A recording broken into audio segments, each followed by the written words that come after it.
চলতরিতে 4 number পার্টে যে যে বিষয়গুলি নিয়ে আলোচনা করা হবে, এই বিষয়গুলি থেকে মাধ্যমিকে 100% 1 থেকে 2 নম্বর আসবেই। প্রথম যে বিষয়টি নিয়ে আলোচনা করব সেটা হচ্ছে ভি ইকুয়াল টু আই আর লেখচিত্র। তারপরে কি আছে অহমীয় পরিবাহী এবং অহমীয় পরিবাহী বলতে কি বোঝো এবং এদের উদাহরণ দাও। তারপরে আছে কি রোধাঙ্ক কাকে বলে, রোধাঙ্কের একক লেখো। 4 দিয়ে কি আছে তামার রোধাঙ্ক 1.68 ইন্টু 10⁻⁶ ওহম সেমি বলতে কি বোঝো। এই 4 দাগের প্রশ্নটা কিন্তু সব থেকে বেশি গুরুত্বপূর্ণ, সেই জন্য এই ভিডিওটিকে শেষ পর্যন্ত দেখার অনুরোধ রইল। 4 নাম্বার পার্টের ভিডিওতে তোমরা কি কি শিখলে, ভিডিওর শেষে 3টি প্রশ্ন দেওয়া থাকবে, সেই প্রশ্নগুলির উত্তর তোমরা কমেন্টে জানাবে। 16 দাগ দিয়ে যে প্রশ্নটা দেওয়া আছে সেটি হলো আইভি লেখচিত্র অঙ্কন করো। এই আইভি লেখচিত্রটা খুবই সিম্পল একটা লেখচিত্র। কিরকম লেখচিত্র, এরকম একটা এক্স অক্ষ টেনে নিলাম, একটা ওয়াই অক্ষ টেনে নিলাম, এটা হচ্ছে এক্স অক্ষ, এটা হচ্ছে ওয়াই অক্ষ।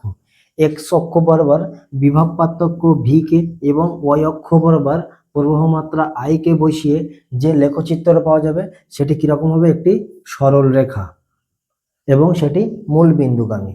তাহলে আমরা লেখাটা কিভাবে লিখব, লেখাটা একদম জাস্ট সিম্পলি লিখে দেবো কি, যে এক্স অক্ষ বরাবর বিভব পার্থক্য ভি কে বা বিভব ভি কে এবং ওয়াই অক্ষ বরাবর প্রবাহ মাত্রা আই কে বসিয়ে যে লেখচিত্র পাওয়া যাবে সেটি একটি সরল রেখা এবং সেটি মূল বিন্দুগামী।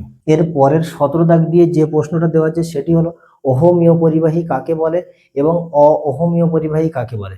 অহমীয় পরিবাহী মানে হচ্ছে যে সমস্ত পদার্থ ভি ইকুয়াল টু আই আর অর্থাৎ ওহমের সূত্র মেনে চলে তাদেরকে বলা হবে কি অহমীয় পরিবাহী, এবং যে সকল পদার্থ ওহমের সূত্র অর্থাৎ ভি ইকুয়াল টু আই আর সমীকরণ মেনে চলে না তাদেরকে বলা হবে কি অহমীয় পরিবাহী।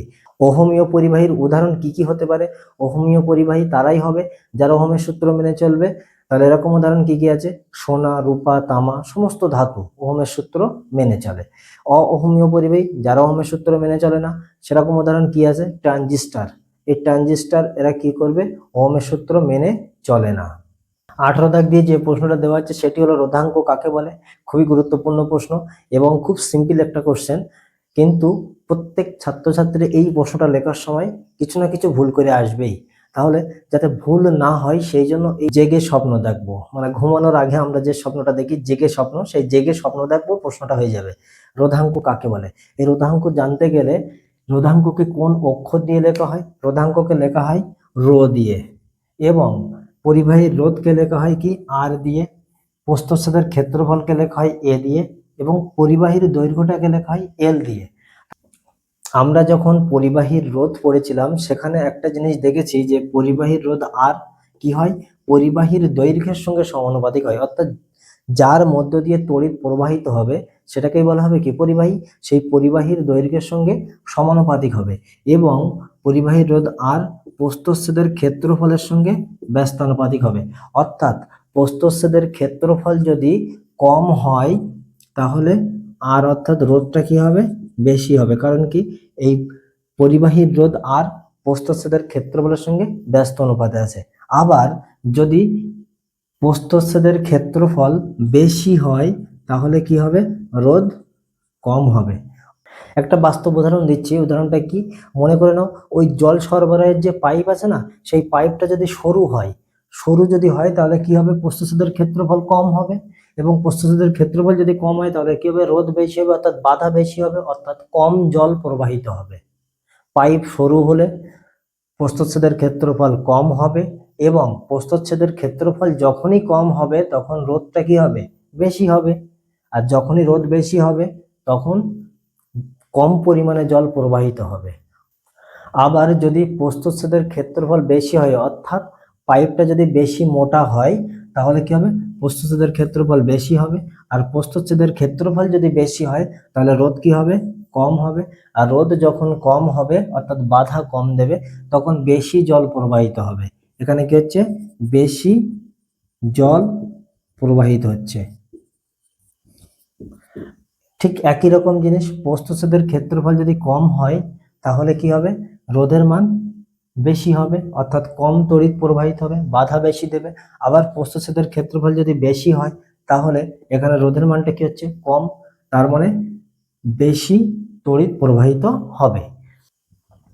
এবারে দেখো এই যে 1 নম্বর সমীকরণ এবং এই 2 নম্বর সমীকরণকে যৌগিক ভেদের উপপাদ্য অনুযায়ী যদি লেখা হয় তাহলে কি হবে, আর ভেরিয়েসেস এল বাই এ। কেন হচ্ছে, এই 2 নম্বর সমীকরণটা 1 নম্বর সমীকরণের ঘাড়ে চাপিয়ে দিচ্ছি। তাহলে এই আরটা এল এর সঙ্গে সমানুপাতি আছে, দেখো আরটা এল এর সঙ্গে সমানুপাতি আছে, এবং এটা কি হচ্ছে, এবং এটা কি আছে, ব্যস্ত অনুপাতে আছে। এখান থেকে আমরা কি বলতে পারি, আর এই ভেরিয়েস চিহ্নটা তোলার জন্য কি করলাম, একটা সমান চিহ্ন দিয়ে দিলাম এবং একটা ধ্রুবক গুণ করতে হবে। তাহলে এখানে যে ধ্রুবকটা নেবো সেটাকে বলা হবে কি, রো ইন্টু এল বাই এ। এই রোটাকে বলা হয় কি, রোধাঙ্ক। এবং এখানে অবশ্যই উল্লেখ করে দিতে হবে যে রো একটি অশূন্য ভেদ ধ্রুবক, এতটুকু কথা অবশ্যই লিখতেই হবে। তাহলে আর সমান কি পেয়ে যাচ্ছে, আর সমান রো ইন্টু এল বাই এ। এবারে দেখো সংজ্ঞাটা আমরা কিভাবে বানাবো, জেগে স্বপ্ন দেখবো। জেগে স্বপ্ন দেখলে কিরকম হবে, এল সমান 1, এ সমান 1, এটা ধরে নিচ্ছি স্বপ্নে। যদি এল সমান 1 হয়, এ সমান 1 হয়, তাহলে আমি এই এল এবং এ এর মানটা যদি এখানে বসাই তাহলে কি পাচ্ছি, আর সমান রো ইন্টু 1/1। তার মানে কি হবে, আর সমান রো। এতটুকু বুঝলাম। বোঝার পরে সংজ্ঞাটা কিরকম ভাবে বানাবো, এল মানে কি, এল মানে হচ্ছে দৈর্ঘ্য। তাহলে ধরি একক দৈর্ঘ্য ও একক প্রস্থচ্ছেদের ক্ষেত্রফল যুক্ত। এ মানে কি ছিল, প্রস্থচ্ছেদ। তাহলে একক দৈর্ঘ্য ও একক প্রস্থচ্ছেদের ক্ষেত্রফল যুক্ত কোনো ধাতব পরিবাহীর দুই মধ্যবর্তী অংশের রোধকে বলা হয় রোধাঙ্ক। লেখাটা কেমন ভাবে লিখবো, ধরি এই এল মানে কি, দৈর্ঘ্য। তাহলে ধরি একক দৈর্ঘ্য ও একক প্রস্থচ্ছেদের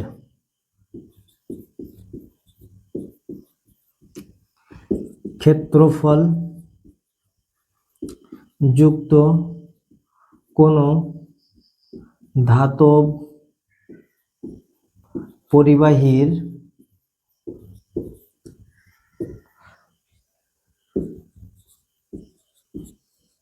দুই পৃষ্ঠের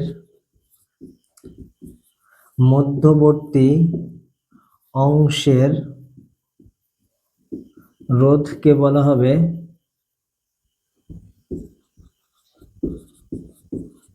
রোধাঙ্ক। তোমরা কি করবে বলো তো, তোমরা এই যা লেখা আছে সেটাই মুখস্থ করে দেবে। এটাই হচ্ছে তোমাদের সব থেকে বড় ভুল। এটা মুখস্থ করার কোনো দরকারই নেই, এটা তো আমিও নিজেও মুখস্থ লিখে নিই। তাহলে আমি কি করছি, এই জিনিসটা বুঝে নিচ্ছি, বেসিকটা আগে বুঝতে হবে। যদি বেসিকটা বুঝতে পারি তাহলে এটা তো আমি এমনিই লিখতে পারবো। 19 দাগের যে প্রশ্নটা আছে সেটা হলো এসআই পদ্ধতিতে রোধাঙ্কের এককের নাম লেখো। তাহলে এসআই পদ্ধতিতে রোধাঙ্কের এককের নাম লিখতে হলে আমরা কিন্তু কখনোই মুখস্থ করে এটা লিখবো না। কারণ কি, আমরা বেসিক জিনিসটা জানি মানে সেখান থেকে নির্ণয় করতে পারবো।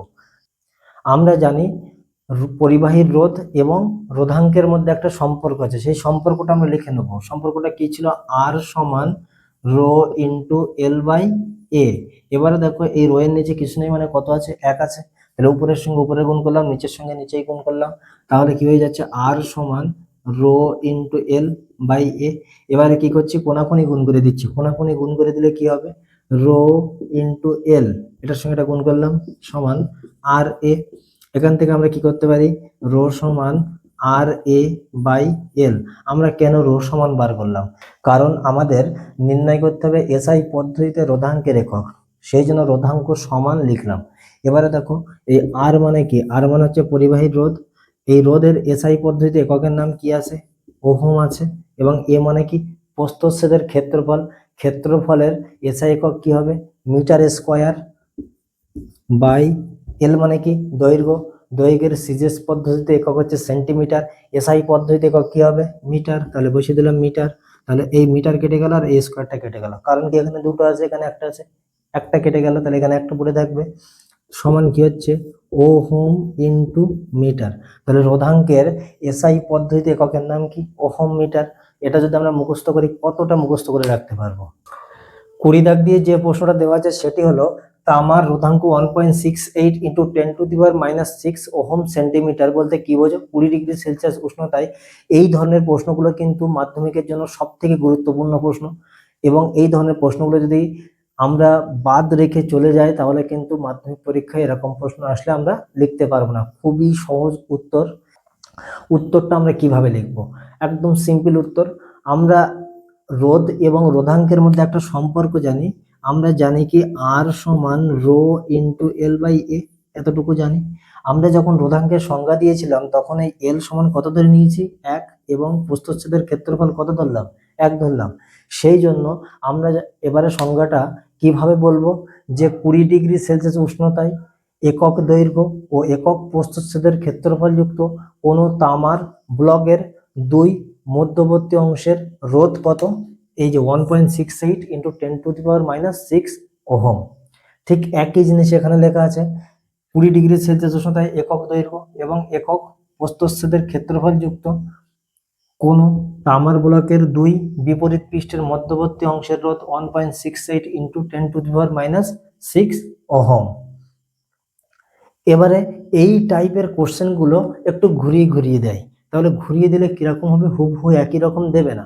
তাহলে এখানে যেটা আছে সেন্টিমিটার, এই সেন্টিমিটারটাকে বাদ দিয়ে এখানে দিয়ে দিতে পারে কি? মিটার। এবং এই 20 ডিগ্রির জায়গায় দিতে পারে কি? 30। তাহলে আমরাও কি করব? যেখানে আমরা সেন্টিমিটার লিখেছিলাম সেখানে আমরা করে দেবো কি? মিটার। তাহলে এই সেন্টিমিটারটা বাদ দিয়ে দিলাম, এই সেন্টিমিটারটা বাদ দিয়ে কি করলাম? মিটার করলাম। ঠিক একই রকম এখানে কত করছে? 30 ডিগ্রি সেলসিয়াস। তাহলে এখানেও আমরা কত করে দেবো? 30 ডিগ্রি সেলসিয়াস। এবারে আমরা যদি উত্তরটা লিখি তাহলে কি হবে? 30 ডিগ্রি সেলসিয়াস উষ্ণতায় 1 মিটার দৈর্ঘ্য, এই যে এখানে দেওয়া আছে কি? মিটার। তাহলে 1 মিটার দৈর্ঘ্য ও 1 বর্গমিটার প্রস্থচ্ছেদের ক্ষেত্রফল যুক্ত কোনো তামার ব্লকের 2 বিপরীত পৃষ্ঠের মধ্যবর্তী অংশের রোধ কত হবে? 1.68 ইন্টু 10⁻⁶ ওহম। আজকের পাঠে তোমরা কি শিখলে তার জন্য 3টি হোমওয়ার্ক দেওয়া আছে। 1 নম্বর হোমওয়ার্ক যেটা দেওয়া আছে সেটি হলো 1 ওহম মিটার সমান কত ওহম সেন্টিমিটার। দ্বিতীয় যে হোমওয়ার্ক দেওয়া আছে সেটি হলো তামার রোধাঙ্ক 1.68 ইন্টু 10⁻⁻6 ওহম মিটার বলতে কি বোঝো? 50 ডিগ্রি সেলসিয়াস উষ্ণতা। এবং 3 নম্বর হোমওয়ার্ক যেটা দেওয়া আছে সেটা হলো আইভি লেখচিত্রের প্রকৃতি কিরূপ। এই 3টি প্রশ্নের উত্তর তোমরা কমেন্টে জানাবে। দেখা হচ্ছে নেক্সট ভিডিওতে।